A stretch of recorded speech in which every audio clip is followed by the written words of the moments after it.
අයිබෝන් කටගලක්න හිමියෙන් ඉතින් ඔබට 2026 වසරේ මුළු සැලැස්ම කොහොම වෙයිද අපි කතා කළ බලමු. 2026 වසර ඔබට ශක්තිමත් භාවනීය වර්ධනයක් හා ස්ථීර භාවය හා කෙටියෙන් කිව්වොත් විනාශකාරී පරිණාමයක්. බය වෙන්න එපා මේ විනාශකාරී පරිණාමය.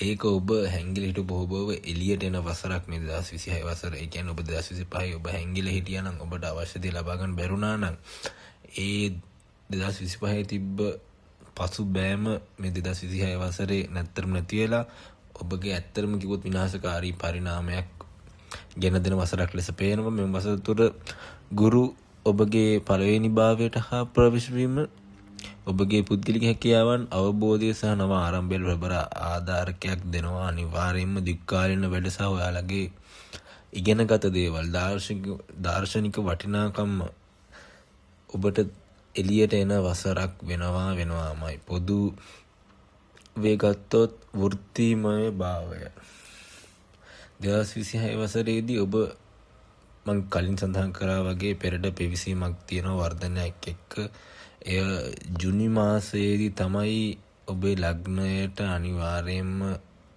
එහි ශක්තිය ලැබෙන්න ගන්නේ. මෙම කාල සීමාව තුළ ඔබගේ නිලවට්ටම් නව වගකීම් නව ව්‍යාපාරික හෝ ජාත්‍යන්තර සම්බන්ධතා වර්ධනය වෙන්න පුළුවන්. ඔබට ප්‍රොමෝෂන් එකක් හම්බුනේ නැත්නම් අප්‍රේල් මාසයෙන් පස්සේ ඔබට ප්‍රොමෝෂන් එකක් ලැබෙන්න පුළුවන්. මෙම බලපෑම් 2026 දෙසැම්බර් දක්වාම තියෙනවා. ඔබට මේ මට හිතෙන මේ ඔබේ වර්ෂය කියලාත් මට හිතෙනවා මේ ලග්න පලාබල බලද්දී තව මුදල් හා ආර්ථිකය ගැන කතා කරොත් ඔබට විශේෂයෙන්ම ලාභ හඳුනා ගන්න හොඳ අවස්ථාවන් ලැබෙනවා. ඒ කියන්නේ ඔබ කල්පනා කරලා යන්නෙම පරදින නෙමෙයි දිනන්නමයි. තව කතා කරොත් ආදර සම්බන්ධතා ගැන කතා කරොත් සම්බන්ධතා තුර ස්ථාවරභාවය හා ගැඹුරු සම්බන්ධතා වර්ධනය වීමේ හැකියාවක් තියෙනවා. තව ගත්තොත් දෙමාපිය හිතවත් සම්බන්ධතා තවත් ශක්තිමත් වෙනවා.